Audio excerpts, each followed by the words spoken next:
어마어마하거든요. 근데 우리는 그걸 의식하지 못하고 있어요. 나하고는 상관없는 일로 정말 상상을 초월하는 재해가 임하게 됩니다. 그런데 우리는 의식을 못한다는 거예요. 왜 그럴까? 아마 무감각, 무관심일 거예요. 지금 내 피부에 뭐 와닿는 그런 일이 아니니까 그냥 아이고 더라 부채질만 하지, 이로 인해서 지금 지구가 불바다가 되고 있고 이로 인해서 앞으로 엄청난 재해가 닥쳐올 텐데 라고 생각하는 분은 아마 거의 없지 않나 싶습니다. 정신줄 놓으면 안 되는 거예요. 정신줄. 옆에 분하고 정신줄 놓지 맙시다. 애고 젊은이고 어른이고 정신줄 놓고 사는 사람들 많아요, 많아요? 모르십니까? 많잖아요. 정신줄 놓지 않고 어떻게 그런 일이 일어나겠어요? 저는 뭐 들어서 아는 뉴스입니다. 어린아이 뭐 4살짜리 어린이집 가는데 분명히 그 차에 태우고서는 내릴 때는 그 아이를 빼놓고 내려서 어린이 모든 과정이 끝난 뒤에 보니까 차 안에서 숨을 거둔 거예요. 어떻게 그런 일이 있을 수 있겠어요? 뭐 그건 또 남이니까 또 그렇다고 치십니다. 남이니까. 손주 딸이에요, 아들이에요, 손녀예요, 손자예요. 어쨌든 어린이집 가는 건가 그것도. 할아버지가 그렇다고 뭐 아주 할아버지는 아니겠죠. 출근길에 그 손자 어린이집인지 유치원인지 모르겠어요. 데려다 준다고 태워갖고 가갖고는 그냥 가버렸다는 거예요. 직장으로. 애가 있는지도 모르고 근무 열심히 하다가 나중에 보니까 그 차 안에서 그 아이가 역시 숨을 거뒀다는 거예요. 이게 뭐 다 왜 그런 거예요? 정신줄 놓고 살아야 돼. 정신 바짝 차려야 되는데 정신 바짝. 되게 말씀 듣는 이 시간에 뭐예요? 정신 바짝 차려야 되네. 정신 바짝. 헬렐레 했다가는 큰일 난다 말이야. 오늘 말씀은 예수님께서 자신을 쫓는 무리들을 이제 말씀을 가르치시고 해가 저물매 다 돌려보내고 예수님은 제자들과 함께 배를 타고서 갈릴리 바다 이제 맞은편 건너편으로 가시게 되는 상황이 오늘 말씀의 내용이에요. 저물어서 배를 타고 제자들과 함께 배를 타고 가는 중에 어떤 상황이 벌어졌느냐 하면은 본문 37절 화면 보시고 같이 읽습니다. 시작.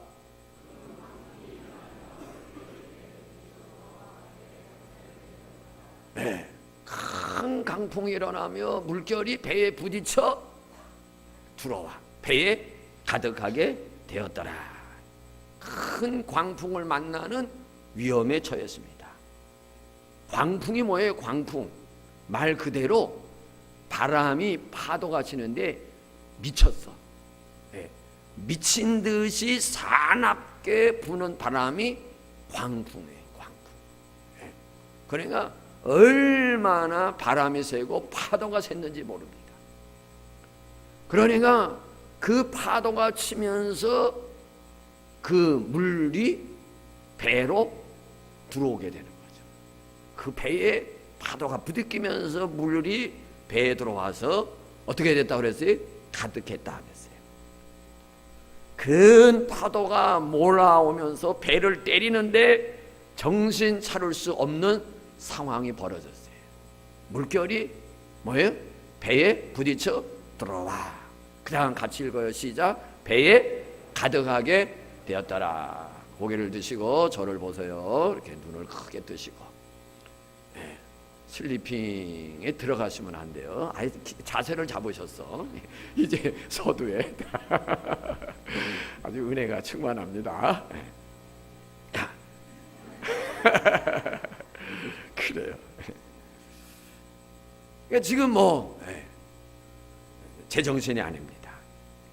물은 배에 가득 차게 되었어요. 그럼 그 배는 어떻게 되는 상황이에요? 가라앉는 거죠. 배에 물이 가득 찼는데. 그런 절대절명의 순간에 처했습니다. 그야말로 예수님의 제자들 대부분은 어디에서 잔뼈가 굵은 사람들이에요? 갈릴리 바다에서. 바다가 실제는 아니에요. 호수죠, 호수. 그런데 바다처럼 광풍이 나면 파도가 세차게 일어나기 때문에 갈릴리 바다 이렇게 표현을 하는 거예요. 그곳에서 잔뼈가 굵은 사람들이 웬만한 파도 고기잡이 하면서 다 겪고 만나본 거예요. 그런데 이번에 만난 이 광풍은 전에 만나보지 못했던 미친 듯이 사납게 불어오는 그런 광풍입니다. 그야말로 예기치 못했던, 예측하지 못한 그 상황에 직면하게 되는 거예요. 어쩌면 이것이 우리가 살아가는 인생의 모습이기도 합니다. 잔잔했던 바다 항해를 해요. 지난주도 마찬가지죠. 남풍이 순하게 불매 항해하기 아주 좋았어요. 그래서 출항을 한 거예요. 지금 오늘 상황도 마찬가지예요. 저 건너편으로 건너가야 되겠다. 그래서 예수님과 제자들이 배를 타고 갈 때에는 아무 상황이 없었어요. 가다가 광풍을 만나는 거예요. 이것이 이제 인생이에요. 인생이라고 하는 것은 예측할 수 없는 삶입니다. 또 우리가 세상을 살아가느라면은 사람의 힘만으로는 감당할 수 없는 일들이 많이 있어요. 사람이 감당할 수 없는, 건강도 마찬가지. 한 주 전에, 2달 전에, 아니면 어제 건강검진, 종합건강검진 받았어요. 이상 없는 거로 딱 나왔어요. 아주 건강에 좋습니다. 그런데 불과 한 달도 지나기 전에 이상이 와서 갔더니 암 말기. 이런 일들이 한두 건이 아니에요. 마른 하늘의 날벼락이죠. 아니 20일 전에, 한 달 전에 종합건강검진 받아갖고 아주 건강 상태가 너무 좋습니다 라고 하는 이야기를 들었는데 20일도 지나기 전에, 한 달도 지나기 전에, 이 세상은 우리가 살아가는 데 있어서 예측이 불가능해요. 예측 불가능해요. 그야말로 우리의 삶은 불확실한 거예요. 확실한 거 아무것도 없습니다. 아무리 자기가 하고 있는 그 일에 많은 경험과 지식과 정보를 가지고 있다 할지라도 그것만으로 풀 수 없는 일들이 얼마나 많이 있는지 모릅니다. 그래서 젊은이들은 뭐예요? 자기 힘으로 이 세상을 살아갈 수 있는 것처럼 생각하는 거예요. 자신만만한 거죠. 하나님을 의지하고 하나님을 힘으로 삼고자 하는 필요성을 그렇게 느끼지 못하는 거예요. 왜? 젊으니까. 그리고 세상에서 별 어려움이 없이 순탄하고 직장에서 다른 사람보다도 한 발 앞서서 진급하면서 했어요. 그렇다고 그것이 확실한 보장이냐? 그렇지 못해요. 그야말로 사람은 죽을 때까지 새로운 일들을 깨닫게 되고 경험하게 되는 거예요. 죽을 때까지 배우는 거예요. 죽을 때까지 배우는 거예요. 지금 제자들은 물이 차오르고 파도는 거세지고 이제 그들의 마음속에는 죽게 되었다고 하는 생각에 두려움이 마음을 짓누르고 있습니다. 죽음의 공포를 느끼고 있어요. 자신들의 힘으로는 뚫고 나갈 수 없는 막다른 상황에 처함으로 이제 배에 물이 가득 차서 가라앉게 되는 그런 상황에 처할 때 하고 생각나는 일이 있었어요. 생각나는 일. 뭘 생각했을까요? 누군가가 생각이 났어요. 누가 생각났어요? 예수님이 생각난 거예요. 예수님이. 여기에 우리 사람의 어리석음이 있습니다. 많은 사람들이 하나님을 찾게 되는 순간이 평안할 때 하나님을 찾는 경우는 거의 없어요. 잘 나갈 때 하나님 열심히 믿어야지, 신앙생활 잘해야지, 그런 생각하는 사람은 그리 많지가 않아요. 하나님을 찾게 되는 순간, 하나님을 매달리게 되는 그 순간은 거의 대부분이 깊은 삶의 수렁 속에 빠졌을 때, 깊은 수렁 속에 빠져서 나올 길이 없는 거예요. 깊은 절망의 웅동에 빠졌을 때 하나님을 찾을 생각을 하고 하나님을 의지할 생각을 합니다. 대부분이 뭐예요? 벼랑 끝에 섰을 때 하나님을 찾을 생각. 벼랑 끝에 섰을 때, 모든 것을 다 잃어버렸을 때 하나님을 찾을 생각을 하는 거예요. 더 이상 이 땅에 소망이라고는 희망이라고는 없다고 하는 절망적 상황에 이르렀을 때 하나님을 찾게 돼요. 그래서 성경은 젊은이들에게, 청년들에게 뭐라고 말합니까? 다 늙어서 이 세상의 모든 것들이 하나하나 다 끊어지고 내 곁을 떠나서 아무 낙이 없다고 할 때가 가깝기 전에 창조주 여호와 하나님을 기억하라 합니다. 예수님의 제자들의 모습이 그러했어요. 자신들의 힘으로 광풍을 이겨보려고 부단한 노력을 했습니다. 그 파도와 맞서서 한번 뚫고 나가려고 애를 썼지만은 거친 파도는 밀려오면서 배에 물이 차기 시작하는데 이제는 죽게 된 거예요. 아무리 애쓰고 힘써도 안 되는 상황에 이르렀을 때야 생각나는 사람이 있었어요. 생각나는 사람. 예수님이 생각이 났고, 그리고 그 예수님을 찾습니다. 38절을 보세요. 같이 읽습니다. 시작. 제자들이 깨우며 이르되 선생님이요. 38절 중간 부분의 말씀이에요. 제자들이 예수님을 깨우는데 뭐라고 부르고 있습니까? 선생님이요 라고 그래요. 선생님이요. 아직 예수님이 하나님의 아들이 되시고 인생의 주인이 되시고 우주 만물의 주인이라는 사실을 아직 믿지 못하고 있었던 것으로 여겨집니다. 그러니까 예수님을 따르기는 따르고 했지만은 아직 뭐 그렇게 깊은 가르침을 받고 그 믿음을 가지고 있지 못했음을 발견해. 선생님이요. 오늘 우리는 예수님이 선생님이 되면 안 돼요. 예수님이 나의 주가 되셔야 돼. 아멘이십니까? 예수님이 내 삶의 주가 되시고 내 인생의 주가 되시고 내가 경영한 모든 일에 주가 되셔야 될 줄로 믿습니다. 주라고 하는 말은 뭐예요? 예수님이 주인이라는 거야. 내 인생의 내 삶의 예수님이 주인입니다. 그러면 나는 뭐예요? 종인 거예요. 종. 그러니까 예수님이 인도하는 대로 따라갈 것이고 예수님이 시키는 대로 나는 분부하는 대로 그대로 행할 것이고 주님이 기뻐하시면 내가 좀 싫지만은 기꺼이 그 일을 할 것이고, 그것이 예수님을 주라고 부르는 사람들의 모습이에요. 오늘 우리들 어떻습니까? 예수님을 주라고 부르는 사람이나 선생님이라고 부르는 사람이나 신앙 그 살아가는 모습들 보면은 큰 차이가 없어요. 오늘 저와 우리 믿음의 식구들, 예수님이 나의 주가 되신다면 내 삶도 예수님이 주가 되셔서 그가 가는 대로 따라가고 그가 인도하는 대로 따라가고 그가 시킨 대로 명하는 대로 행하고 그가 기뻐하는 일이라면 나는 싫지만은 기꺼이 그 일을 행할 수 있는 하나님의 사람들이 되어지기를 예수님의 이름으로 축복합니다. 제자들이 예수님을 깨우는데 선생님이요 그런데 배가 가라앉게 되니까 그제서야 예수님이 배에 있다는 것을 의식하는 거예요. 그제서야 풍랑 이게 뭐 이 풍랑 해치고 나가보자 해서 뭐 자기들 힘으로 영치기 영차 뭐 했어요. 파도가 밀려와서 뭐 배에 들어오지만은 뭐 열심히 퍼내면서 갈 수 있으라고 생각해서 아마 몇몇 제자들은 물 열심히 퍼냈을 거예요. 그러나 밀려오는 그 물결 아무리 퍼내도 감당이 안 돼. 배에 가득하게 되었다. 그때서야 예수님이 생각이 났고 예수님을 찾게 돼요.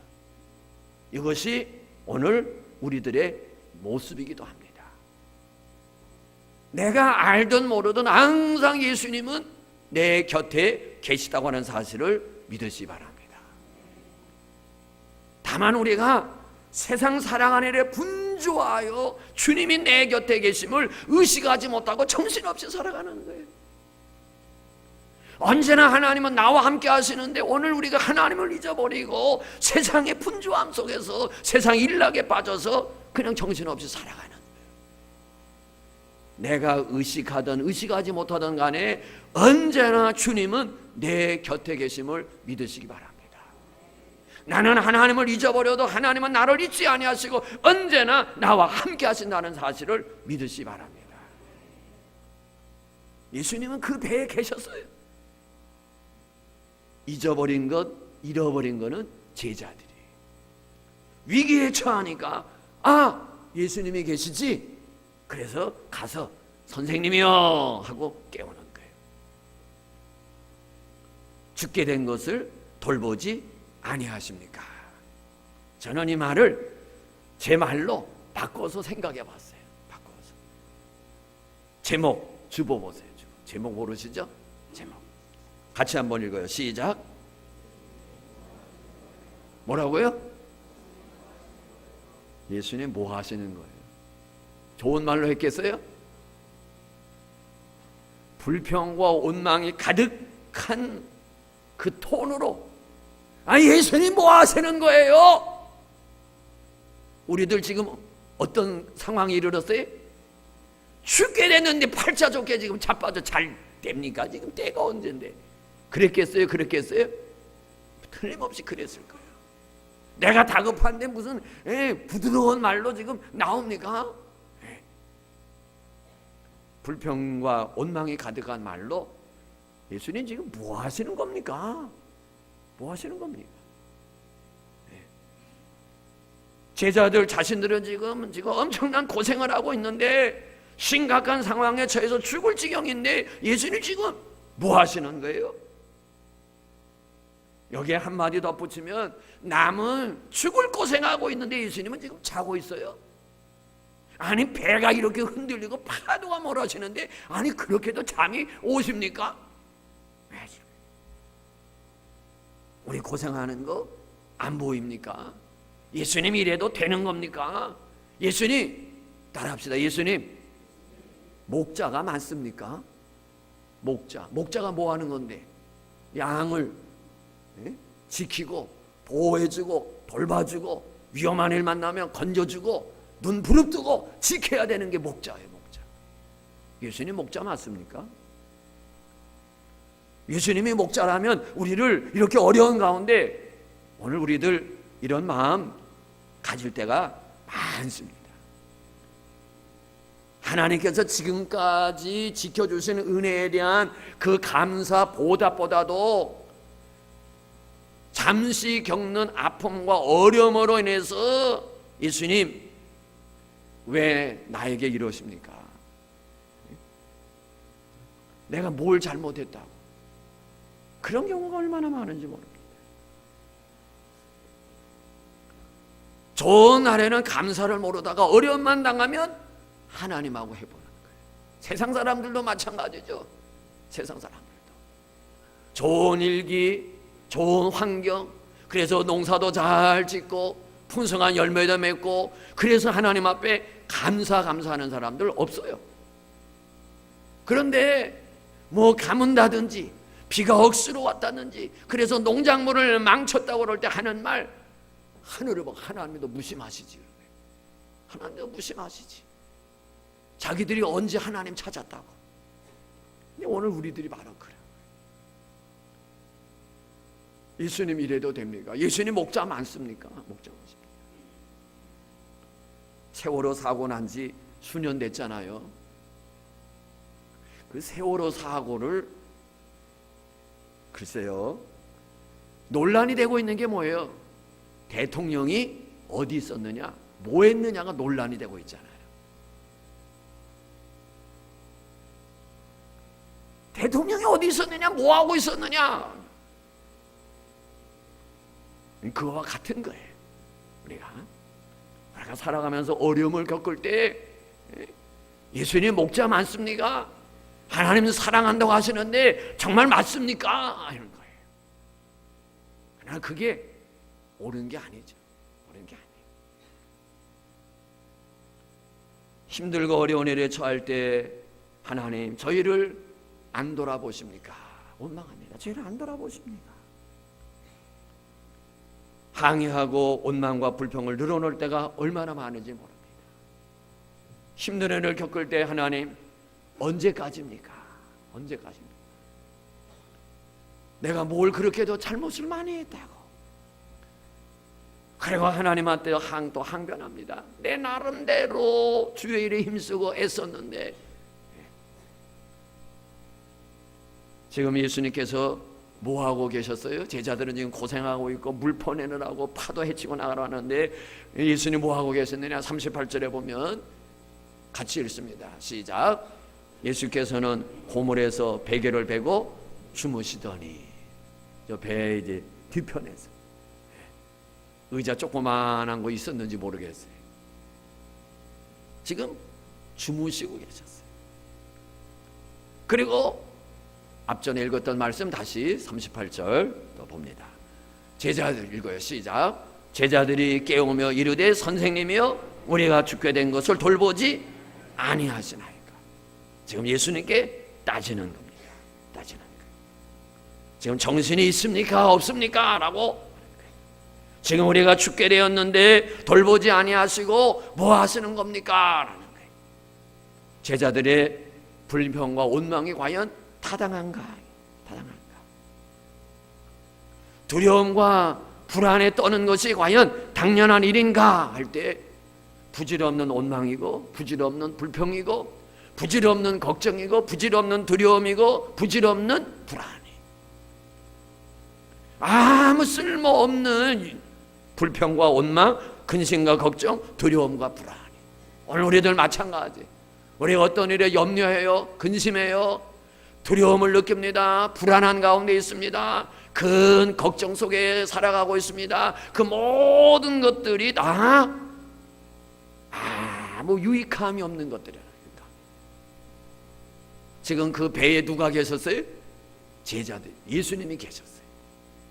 그 배에 그 제자들이 탄 배에 예수님이 계셨어요. 지금 제자들이 예수님이 누구인가를 확신하지 못했고 그 배에 예수님이 계시다는 사실을 잊어버렸기 때문에 두려움 속에 있는 것이고 죽게 된 것을 돌보지 아시명하고 원망하는 거예요. 주님이 누구인지를 알았고 그리고 주님이 그 배에 있다고 하는 사실을 분명히 알았다면 걱정할 일이 아니었어요. 자, 예수님을 깨워서요, 예수님이 일어났습니다. 그리고 말씀을 하십니다. 39절 화면 없어요? 같이 읽습니다. 시작. 예수께서 깨어 바람을 꾸짖으시며 바다더러 이르시되 잠잠하고 고요하라 하시니. 예수께서 깨어나서 뭐라고 그랬어요? 바람을 꾸짖으셨어요. 지금 미친 듯이 사나게 오는 바람아 정신 차려라 했을 때, 그러니까 아이고 예수님이 배에 계시는데 내가 정말 미친 행동했네 하더니 바람이 바다더러 뭐 했어요? 이르되 말씀하시는 거예요. 뭐하라? 잠잠하고 고요하라 했더니 바다가 회전해요. 바람을 꾸짖으셨고 바다를 향해서 명령하셨고, 그러므로 인해서 그 다음 또 39절 또 그 다음 화면 또 읽습니다. 시작. 바람이 그치고 아주 잔잔하여 지더라. 네. 우리 하나님이 명령하시니까 바람이 그치고 파도는 잔잔해졌어요. 이제 제자들이 어떤 반응을 보이는가? 41절 같이 읽습니다. 시작. 그들이 심히 두려워하여 서로 말하되 그가 누구이기에 바람과 바다도 순종하는가 하였더라. 예수님께서 바람을 꾸짖으시고 바다를 명하여 잠잠하고 고요하나니까 그대로 되는 거예요. 이 사실을 목격한 제자들이 뭐라고 그래요? 그가 누구이기에, 예수님을 누구인지 몰랐어요. 지금 나를 따라오너라 해서 따라가고는 있지만은 그분이 정령 하나님의 아들이고 우주 만물의 주인인지 몰랐어요. 그러나 제자들이 예수님을 깨울 때 선생님 그냥 평범한 사람들 중에 뭔가 특별한 사람으로만 제자들이 알고 있었던 것으로 여겨집니다. 그러니까 이 기적의 현상을 보고서 그 제자들이 하는 말, 그가 누구이기에, 누구이기에. 불안과 두려움에 떨던 제자들, 예수님께서 뭐라고 말씀하십니까? 앞에 40절 봅니다. 읽습니다. 시작. 예, 제자들에게 이르되 어찌하여 이렇게 무서워하느냐? 너희가 어찌하여 믿음이 없느냐 하시니. 뭐라고 그랬어요? 이렇게 무서워하느냐? 왜 떨고 있느냐? 왜 불안해하고 있느냐? 그 이유가 뭐예요? 믿음이 없다는 거예요. 믿음이 없다. 오늘 우리들 믿음의 사람이 되기를 예수님의 이름으로 축복합니다. 뭘 믿어야 돼요?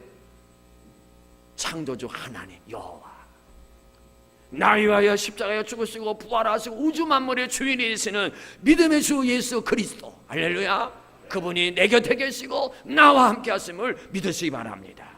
그리고 내 모든 문제를 해결할 수 있는 분은 바로 예수님께 있다는 사실, 그 능력을 믿는 믿음 안에 평안이 있고 기쁨이 있습니다. 두려움과 공포를 이겨내는 비결, 우리가 어떻게 해야 두려움을 이겨낼 수 있느냐, 공포를 몰아낼 수 있느냐? 예수 그리스도를 전적으로 신뢰하는 믿음에 있는 줄로 믿습니다. 우리가 근심과 걱정을 몰아내는 그 힘이 어디에 있느냐? 주님의 인도하심과 돌보시는 은혜를 확신할 때 우리는 평안할 줄로 믿습니다. 그러면 이제 우리가 해야 될 일은 뭐예요? 내 곁에 계신 예수님 의지해야지. 나와 함께 하신 예수님 붙잡아야지. 주님을 깨워야 되는 거예요. 주님을 깨워야 돼. 주님은 뭐 하기를 원하시느냐? 흔들어 깨우기를 원하세요. 주님을 찾기를 원하세요. 내 곁에 계시니까, 나와 함께 하시니까 주님이 알아서 해주시는 것이 아니라, 여호와여 나를 도우소서, 여호와여 나를 불쌍히 여기소서, 여호와여 내가 고난당하는 이 현장에 주님 보시옵소서. 주님께 도움을 구할 때 주님이 역사하시는 거예요. 주님의 도움을 구하지 않는데 주님 역사하지 않습니다. 역사하지 않았어요. 무릎으로 사는 그리스도인이라는 책이 있어요. 누가 썼는지 모릅니다. 여기에 이런 이야기를 합니다. 어찌하여 수많은 그리스도인들이 그토록 자주 좌절하는가? 어찌하여 그 많은 그리스도인들이 그토록 자주 좌절하느냐? 그 이유는 기도를 너무 적게 하기 때문이다. 어찌하여 수많은 교회 봉사자들은 그토록 자주 용기를 잃고 낙심하는가? 그 이유는 기도를 너무 적게 하기 때문이다. 어찌하여 현대 교회들은 하나님을 향한 뜨거운 불이 꺼져 있는가? 그 이유는 진실한 기도가 적기 때문이다. 우리가 분명히 알 것은 모든 실패의 요인은 은밀한 기도의 결핍에 있다. 기도를 적게 하기 때문에, 기도하지 않기 때문이라는 거예요. 오늘 저와 우리 믿음의 식구들 다 힘들고 어려운 가운데 있습니다. 다 힘들고 어려운 가운데. 국가도 심히 어렵습니다. 대한민국이 하라는 이 경제도 심히 어렵습니다. 금요일 밤에 말씀드렸지만은 이 지금 이 정책을 하는 이 브레인 두뇌급의 이 사령탑에 이 어려운 경제를 뚫고 나갈 수 있는 인물이 없다는 거예요. 그게 문 대통령이 지금 막 가슴을 친다는 거예요. 주변에 이 어려운 경제를 뚫고 나갈 수 있는 인물들이 없다는 거예요. 그러니 어떻게 되겠어요? 그런 인물이 없대는데. 국가적으로도 어렵습니다. 개인의 삶도 심히 어렵습니다. 심히 어렵습니다. 그야말로 아버지여 저희의 죽게 된 것을 돌보지 않으십니까? 찾아야 할 때입니다. 아버지여 우리의 죽게 된 것을 돌보지 않으십니까? 우리가 지금 이렇게 심각하고도 심각한 고생 가운데 있는데, 어려움을 겪고 있는데 주님 돌보지 않으십니까? 부르짖을 때 하나님의 역사가 일어나는 줄로 믿습니다. 이 시간 다 같이 한 목소리로 기도합니다.